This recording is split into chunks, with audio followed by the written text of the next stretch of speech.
레위기 10장의 말씀을 가지고 제사장의 임무에 대해서 한번 살펴보고자 합니다. 우리가 7절까지 읽었습니다마는 마지막 절까지 다 염두에 두고 말씀을 드리도록 하겠습니다. 이 레위기 10장의 내용의 핵심은 아론의 아들들이 있는데 나답, 아비후, 엘르아살, 이다말이 있습니다. 이 사람들도 아론처럼 제사장으로 하나님의 부르심을 받아왔습니다. 이들에게 주어진 막중한 책임들이 있는데 나답과 아비후가 하나님께서 명령하지 않은 다른 불을 들이다가 죽게 되는 장면이 오늘 10장의 핵심되는 장면입니다. 그 말씀을 중심으로 말씀을 드리려고 합니다.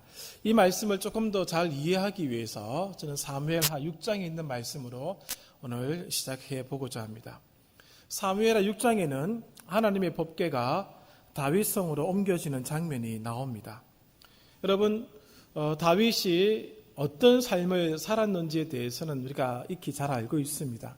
결코 평탄한 삶을 살지는 않았습니다. 그가 유다의 왕이 될 때까지 굉장히 많은 어려움을 겪었습니다.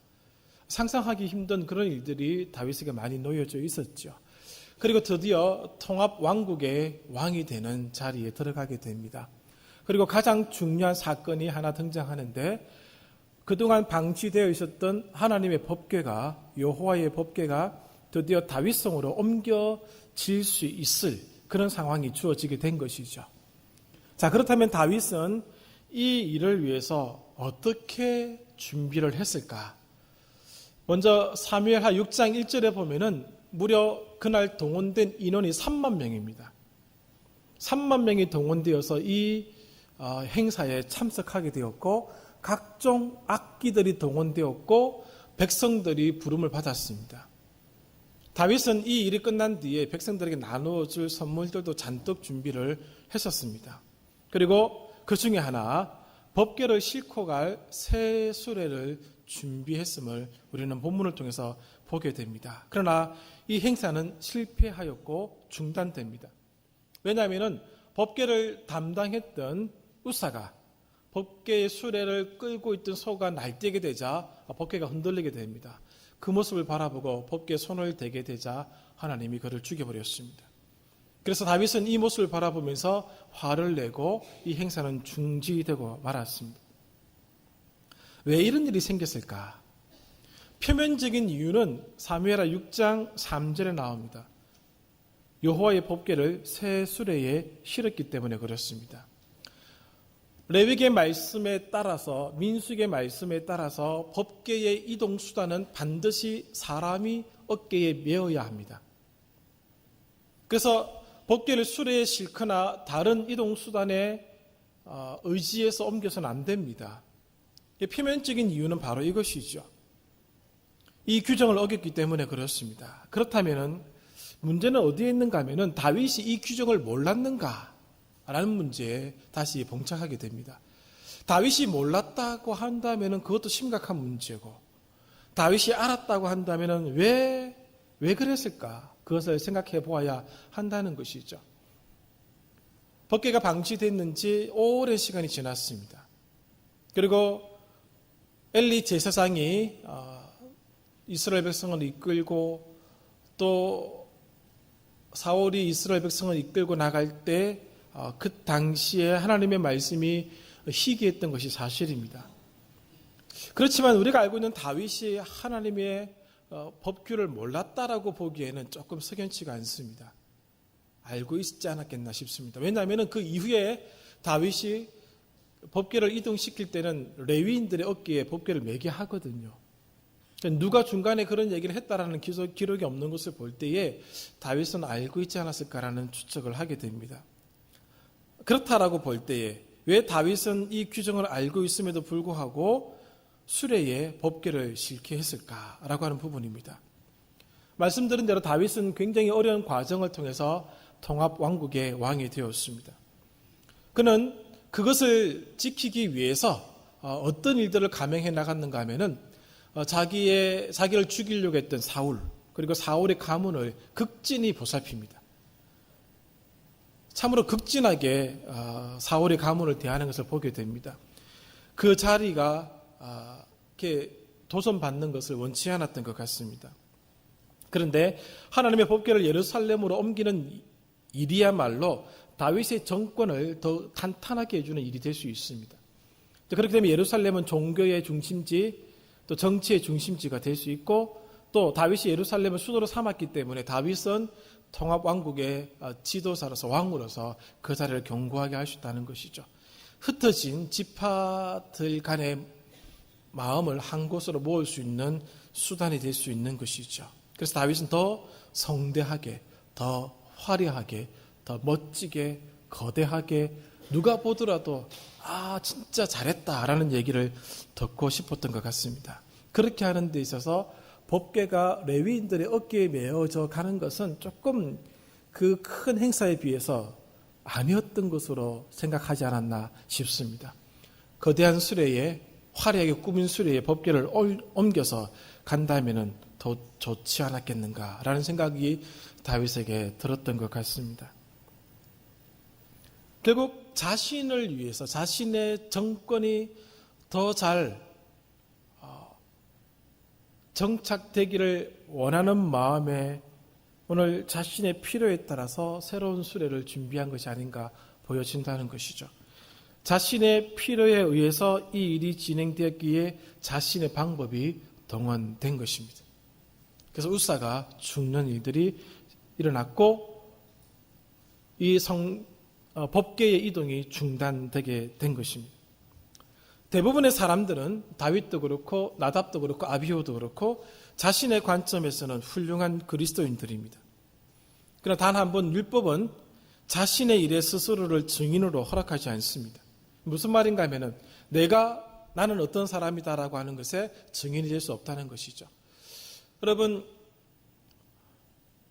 우리 자신을 가장 많이 변호해 준 사람이 누구겠습니까? 바로 자신입니다. 그리고 부부간에 말다툼을 할 때에 한쪽에서 이렇게 저렇게 지적을 할 수가 있고 또 뭐 다른 사람들 관계 속에서 친구들 관계 속에서 뭐 형제들 관계 속에서 이런저런 얘기를 할 때에 자기 자신을 가장 많이 지켜주고 변호해 준 사람이 누굽니까? 자기 자신입니다. 자기 자신에게는 항상 관대합니다. 어떤 이유를 대서라도 자기 자신이 살아날 수 있는 근거를 항상 찾고 있는 것이죠. 그러므로 율법은 자신의 일에 스스로를 증인으로 허락하지 않는 것입니다. 왜냐하면 사람의 감정은 양심을 가리고 자기 사랑은 자기의 이익을 위해서 진실을 왜곡할 수 있기 때문에 그렇습니다. 사람의 마음은 세상에서 가장 큰 협작꾼이요 사기꾼이다라고 하는 글귀를 읽어본 적이 있습니다. 하나님께서 이렇게 말씀하셨죠. 거짓되고 심히 부패한 것은 마음이라. 예레미야 17장 9절입니다. 우리 마음을 우리는 솔직히 신뢰할 수가 없습니다. 100%는 신뢰할 수가 없습니다. 그래서 오늘 다윗이 자기가 필요한 그것을 얻기 위해서 자기의 수단을 사용할 때에 하나님은 그것을 막으셨다는 것이죠. 바로 이것이 레위기 10장에 나타난 나답과 아비후의 모습이기도 하는 것이죠. 이 모습은 그리스도인의 안일한 모습에 도전을 주는 말씀입니다. 얼마나 많은 신자들이, 얼마나 많은 교회들이 자기 편의대로 하나님에 대한 태도를 망각하거나 수정해 왔는지를 생각해 보시기를 바랍니다. 신학적인 면에 있어서는 자유주의 신학이 19세기, 18세기부터 대동하기 시작하죠. 하나님의 말씀에 대한 도전이 일어나기 시작합니다. 자기 편의대로 해석하고 주장하기 시작했다는 것이죠. 우리들도 시대의 조류에 따라서 하나님의 말씀에 대한 태도를 바꾸는 경우가 많이 있는 것을 알고 있습니다. 기준이 자기 자신이 되는 것이죠. 1938년 제29회 총회가 평양 산정연교회에서 열렸습니다. 그때 주된 의결 내용이 무엇인가 하면 신사참배에 대한 문제였습니다. 가결이냐 부결이냐. 가결되지요. 얼마나 많은 교회들이 자기 편의대로 하나님에 대한 태도를 수정해 왔는지 대표적으로 보여주는 내용입니다. 우리가 하나님에 대해서 얼마나 많이 수정하고 바꾸어왔는지를 한번 돌아보시기를 바랍니다. 우리의 모든 중심은 기록된 말씀입니다. 그 기록된 말씀이 흔들릴 수 없는 것이죠. 그래서 지금 나답과 아비후가 지금 그렇게 하고 있다는 것이죠. 자기 편의대로 하나님을 섬기는 불을 바꾸었습니다. 그 결과는 죽음이었다는 것이죠. 나답과 아비후가 저지른 잘못이 도대체 얼마나 큰 것이기에 이런 큰 벌을 받았는가라고 하는 부분입니다. 이 부분은 참 수세기에 걸쳐서 많은 해석이 다양하게 있어 왔었습니다. 그 중에 몇 개를 소개하자면 이렇습니다. 초기 랍비들은 이 부분을 어떻게 해석했는가 하면은 나답과 아비후가 모세와 아론을 지도자의 지위에서 축출하려는 업무를 꾸민 대가라고 해석을 했다고 합니다.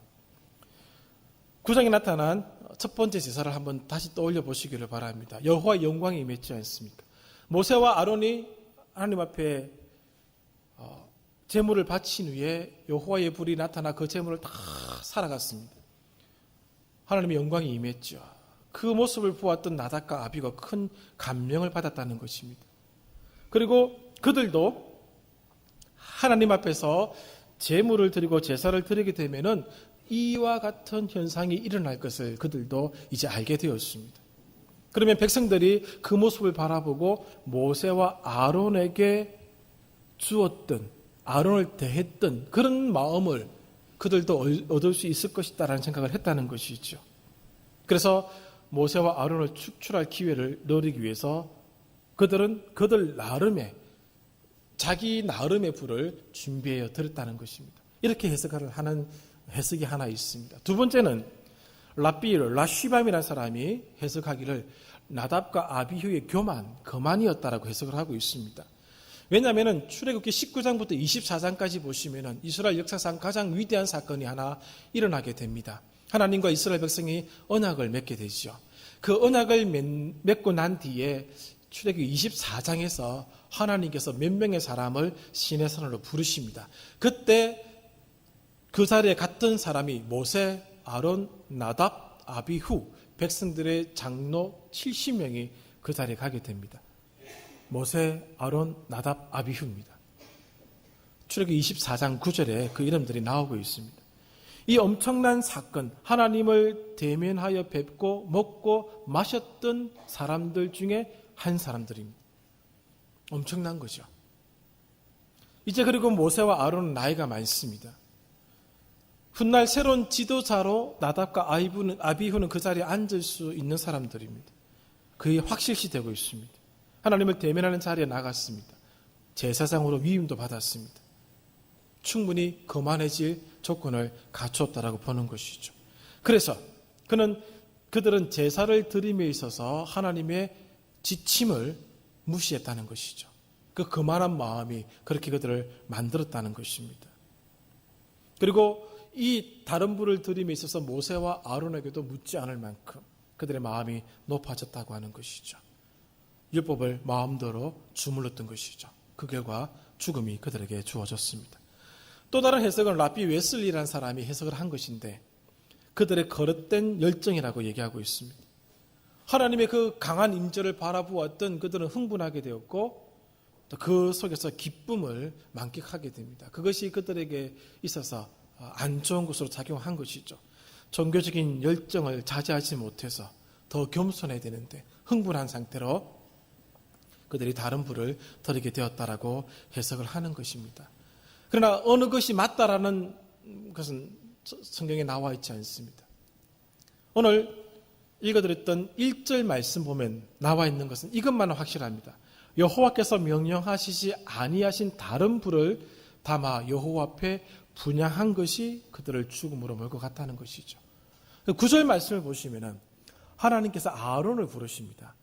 항상 하나님은 모세를 통해서 아론에게 말씀하셨고 모세를 통해서 이스라엘 백성들에게 말씀하셨는데 오늘 본문 레위기 10장 9절은 처음으로 아론에게 직접 하시는 말씀입니다. 이렇게 말씀하고 있죠. 너와 내 자손들이 회막에 들어갈 때에는 포도주나 독주를 마시지 말라. 그리하여 너희 죽음을 면하라. 이렇게 말씀하십니다. 이 말씀을 가지고 이렇게 해석하시는 분들이 계십니다. 나답과 아비후가 술에 취해서 잘못된 불을 가지고 들어갔다는 것이죠. 그러나 이것이 연관성은 없다라고 하는 것이 대부분의 해석입니다. 그러나 이 이후에 주어졌기 때문에 이럴 수도 있겠다라고 보고 있는 것이죠. 어쨌든 이렇든 저렇든 아비후가 잘못된 불을 하나님께 드리는 까닭에 그들은 죽게 되었습니다.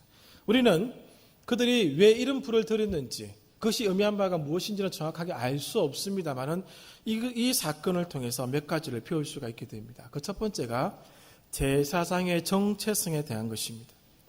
제사장은 누구인가라는 부분이죠. 제사장의 가장 중요한 것은 무엇인가 하면은 더 이상 이 세속 질서에 속한 사람이 아니다라는 것이죠. 세속 질서에 소속된 사람이 아닙니다. 이 세상으로부터 구별되어 하나님의 사람으로 예외가 된 사람이 제사장입니다. 그러므로 세속으로부터 스스로를 격리시켜야 됩니다. 금지된 사항을 엄숙하게 지켜야 됩니다.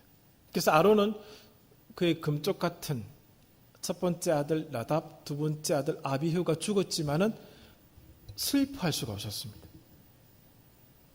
그들의 시신에 손을 댈 수도 없고 장례식에 참석할 수도 없었습니다.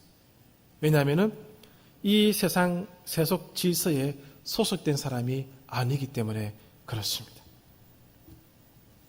제사장은 더 이상 개인이 아닙니다. 하나님의 사람으로 거룩한 신분을 가진 사람입니다. 세속 질서에 따라서 행동할 수가 없는 사람입니다. 개인적인 일로 하나님의 거룩성을 훼손시킬 수가 없습니다. 제사장의 임무는 그 어떠한 일로도 방해받을 수가 없는 자리입니다. 제사장의 우선되는 것은 제사장의 일에 있어서 우선순위는 첫 번째가 하나님의 일입니다. 두 번째가 개인의 일입니다. 그 순서는 절대 바뀌어지지 않습니다. 그래서 오늘 본문 4절을 보십시오. 나답과 아비후가 죽게 되자 모세가 누구를 부르는가 하면은 아론의 삼촌이었던 우시엘의 아들 미사엘과 엘사반을 부릅니다. 그리고 나답과 아비후의 시체를 치우게 하죠. 엘르아살과 이다말은 제사장이기 때문에 그 시신들을 만질 수가 없었습니다. 제사장들을 만질 수가 없습니다. 애곡할 수도 없습니다. 그래서 6절 모세가 아론과 그의 아들 엘르아살과 이다말에게 이르되 너희는 머리를 풀거나 옷을 찢지 말라. 못하게 하는 것이죠.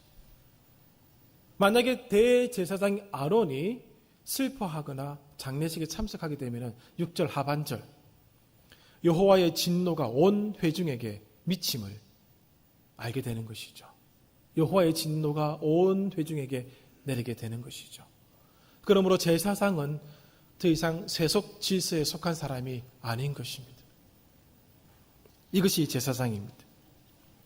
이것은 제사장이 선택할 수 있는 문제가 아닙니다. 하나님의 명령입니다. 제사장은 이 임무를 감당하기 위해서 가족의 일을 할 수가 없었습니다. 그것이 제사장입니다. 두 번째 우리가 무엇을 배울 수 있는가 하면은 제사장의 임무에 대해서 배우게 됩니다. 제가 오늘 제사장의 임무를 주된 제목으로 삼은 것이죠. 제사장에게 주어진 가장 중요한 임무는 오직 여호와 하나님을 거룩하게 하는 것입니다. 그 위에는 아무것도 없습니다. 그래서 제사장은 여호와의 관점에서 옳고 그른 것을 분별해야 됩니다. 나답과 아비후가 그렇게 하지 못했습니다. 여호와의 관점이 아니라 자기의 관점에서 선택한 것이죠. 다윗이 법궤를 옮김에 있어서 여호와의 관점에서 그렇게 한 것이 아니라 자기의 관점에서 그렇게 한 것이죠. 자신들에게 주어진 특권, 그 책임으로 해야 될 일은 여호와의 거룩함을 수행하는 것입니다. 그것이 제사장의 임무입니다. 제사장은 어떤 일이든지 하나님의 기준에 따라서 생각해야 되고 하나님의 관점에서 사역을 진행해야 하는 것입니다. 그 하나님의 생각, 하나님의 기준에 따라서 일을 한 결과가 하나님의 거룩성을 드러내는 것이죠. 그 방법은 오직 순종만입니다. 오직 순종만입니다. 오직 순종할 때만이 여호와의 성결이 드러나는 것이죠. 제사장이 자신의 방식대로 제멋대로 행하게 되면은 하나님의 거룩은 훼손되게 되어 있습니다. 그러므로 제사장은 자신의 고집을 버려야 됩니다. 자신의 생각을 버려야 됩니다. 자신의 경험도 버려야 됩니다. 자신의 습관도 버려야 하는 것이죠. 제사장에게 주어진 덕목은 딱 한 가지입니다. 하나님 말씀에 대한 절대적인 순종입니다. 지금 나답과 아비후가 이것을 놓치고 실패하게 된 것이죠. 제사장이 성공했다. 제사장이 사역에서 성공했다. 그런 용어는 사실 없습니다만은 제사장의 성공 여부는 그의 신분이나 사역이 아닙니다. 하나님의 법에 대한 완벽한 순종의 여부입니다. 나답과 아비후는 어제까지는 제사장이었습니다만 오늘 순종하지 못함으로 죽음에 이르게 되었습니다. 제사장에게서 순종은 곧 목숨입니다. 불순종은 곧 죽음입니다. 하나님께서 제사장에게 원하시는 것이 무엇일까요? 얼마나 정성스럽게 준비하였느냐가 아닙니다. 다윗은 법궤를 예루살렘에 옮기기 위해서 엄청난 준비를 했습니다. 누가 보더라도 화려하게, 누가 보더라도 장엄하게, 누가 보더라도 거대하게 얼마나 많은 정성을 기울였는지 모릅니다. 핵심은 하나님은 얼마나 정성스럽게 준비하였는지를 보시는 것이 아니라 하나님께서 원하시는 바대로 했는가 아니했는가를 보신다는 것이죠. 이것이 제사장의 길이고 제사장의 삶입니다. 오늘 우리는 말씀드린 대로 우리의 편의에 따라서 얼마나 많은 교회가 얼마나 많은 성도들이 하나님을 다르게 대했고 수정했는지 생각해 볼 필요가 있다는 것이죠. 오직 하나님의 말씀대로 해야 됩니다. 성경은 민주주의가 아닙니다. 성경은 민주주의를 가르치지 않습니다. 100명이 진리가 아니다라고 외칠지라도 단 한 명이 진리라 외치면 성경에 근거한 그것이 진리지 누가 더 많이 이것이 진리니 아니니 얘기한 거 아무 의미가 없다는 것이죠. 모두가 거부해도 성경이 진리라 하면 그건 진리입니다. 다수결로 결정 짓는 것이 아닙니다. 시대의 정신에 따라서 결정 지어지는 것도 아닙니다. 시대 조류가 그것을 만드는 것도 아닙니다. 문화가 그것을 만드는 것도 아닙니다. 오직 성경이 말씀하실 때 그것은 진리고 말씀하지 않으면 하면 안 되는 것입니다. 기준은 성경입니다. 제사장의 임무는 바로 그것을 통해서 하나님을 거룩하게 하는 것입니다. 더 이상도 더 이하도 없습니다. 그래서 그의 아들들이 죽은 것을 바라보면서도 울 수가 없었고 장례에 참석할 수도 없었던 것이죠. 세 번째 우리가 배워야 될 것은 하나님을 가까이 한다는 것이 무엇인지를 배워야 됩니다. 제사장은 가장 최전선에서 하나님을 가까이 한 사람입니다. 가장 가까이 있습니다. 하나님을 가까이 하면 할수록 하나님의 거룩하심과 영광을 그만큼 더 주의해야 한다는 것이죠. 제사장은 하나님의 명령을 마지막 1.1회까지 따르도록 되어 있습니다. 아무리 작은 죄일지라도 큰 처벌을 감수해야 합니다. 민수기 20장 12절을 기억하시죠? 모세가 이스라엘 백성들 앞에서 흥분해서 반석을 2번 칩니다. 그 일로 가나안 땅에 들어가지 못했습니다. 이렇게 기록하고 있죠. 이스라엘 자손의 목전에서 내 거룩함을 드러내지 아니한 고로 내 거룩함을 드러내지 아니한 까닭에 이스라엘 백성들을 한번 생각해 보십시오. 10번 이상이나 하나님을 배반했고 하나님께 되어들었고 불순종했습니다. 그런데 하나님은 그들을 가나안 땅에 데리고 들어가기 위해서 얼마나 많이 애를 쓰십니까? 근데 모세는 단 한 번 이스라엘 자손의 목전에서 거룩함을 드러내지 못한 그 까닭에 가나안 땅에 들어가지 못하게 되었습니다. 하나님을 가장 가까이에서 모셨던 분, 하나님을 대면하여 알았던 분, 하나님을 가장 가까이 섬겼던 그 모세는 그것 하나 때문에 들어가지 못했다는 것이죠. 하나님을 가까이 한다는 것은, 하나님을 가까이 한다는 것은, 하나님을 가까이 하면 할수록 하나님의 거룩하심과, 그 영광을 그만큼 더 주의해야 한다는 것입니다. 기준은 성경입니다. 1.1회까지 따르도록 되어 있습니다. 제사장의 임무는 바로 그것을 통해서 하나님을 거룩하게 하는 것입니다. 더 이상도 더 이하도 없습니다. 그 영광에 더 주의해야 한다는 것이죠. 하나님의 가까이 하면 복입니다. 그러나 더 많은 것이 주어져 있음을 보게 된다는 것이죠. 만약에 하나님께서 나답과 아비후를 처벌하지 아니하셨더라면 어떻게 되었겠습니까? 그들은 또 부주의하게 잘못된 방법으로, 자신의 방법으로 하나님 앞에 제사를 드리게 되었을 것입니다. 더 큰 죄를 짓게 되었을 것입니다. 신약 성경에도 이런 원리가 있음을 보게 되죠. 누가복음 12장 48절, 야고보서 3장 1절에 이렇게 기록하고 있습니다. 먼저 누가복음, 알지 못하고 맞을 일을 행한 종은 적게 맞으리라. 모르고 그 일을 했으면 적게 맞는다는 것이죠. 무릇 많이 받은 자에게는 많이 요구할 것이요 많이 맡은 자에게는 많이 달라 할 것이니라. 오늘 목사와 장로가 더 많은 것을 하나님 앞에 책임지게 될 것입니다. 야고보 3장, 내 형제들아 너희는 선생된 우리가 더 큰 심판을 받을 줄 알고 선생이 많이 되지 말라. 하나님을 가까이 하는 자가 더 주의에게 살아야 된다는 것을 말씀해 주고 있습니다. 이 말씀 앞에서 신앙의 연수와 직분을 자랑하는 것이 얼마나 어리석은지를 아시겠죠. 신앙의 연수와 직분은 하나님의 말씀에 대한 절대적인 순종이 더 강해지는 것과 비례해야 합니다.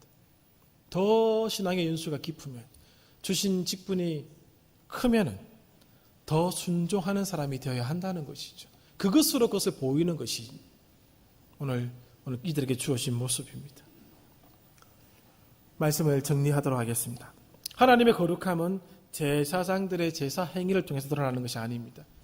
하나님은 자신의 거룩함을 스스로 드러내십니다. 만약에 우리가 하나님의 거룩함에 손상을 입히게 되면은 하나님이 그것을 교정하십니다. 나답과 아비후가 하나님의 거룩함을 깨트리게 되자 하나님이 그것을 교정시키셨습니다.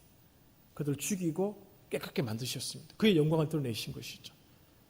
온 이스라엘 백성들 앞에 하나님의 거룩하심과 영광을 보이셨습니다. 그리고 오늘 본문 말씀 3장 맨 끝부분에 아론이 잠잠하니 아론도 동의했다는 것입니다. 우리가 하나님의 거룩함을 손상시키면 하나님의 거룩함이 손상되고 끝나는 것이 아닙니다. 하나님은 그것을 바꾸십니다. 다윗이 하나님의 거룩함을 손상시키니까 우사를 죽게 만들고 그것이 그 법궤 이동이 중단되었습니다. 하나님 스스로 교정하십니다. 오늘 하나님의 거룩함을 지키는 것이 제사장들의 임무고 오늘 우리들의 임무라는 것입니다.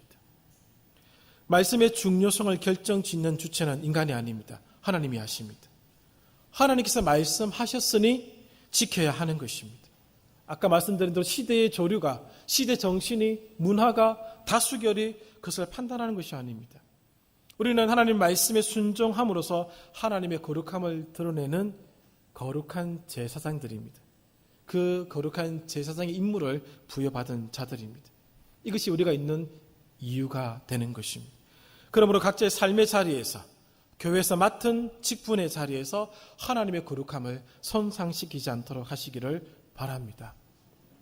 핑계를 댈 수가 없습니다. 나답과 아비가 핑계 대기도 전에 죽었습니다. 우사가 핑계 대기도 전에 죽었습니다. 다윗이 뭐라 말하기도 전에 그것은 중단되었습니다. 오늘 우리가 해야 될 일은 이것입니다. 우리가 해야 될 기도도 이것입니다. 하나님의 거룩함을 드러내게 해 주십시오. 그것이 가정이면 가정에서, 교회면 교회에서, 직장이면 직장에서, 내가 있는 그 자리에서 이것을 해야 하는 것이 오늘 거룩한 무리로 부름받은 우리들의 임무입니다. 또 한 주간 완벽한 순종으로 하나님을 영화롭게 하시고 하나님의 거룩함을 드러내는 복된 삶이 되시기를 간절히 소원합니다. 기도합니다.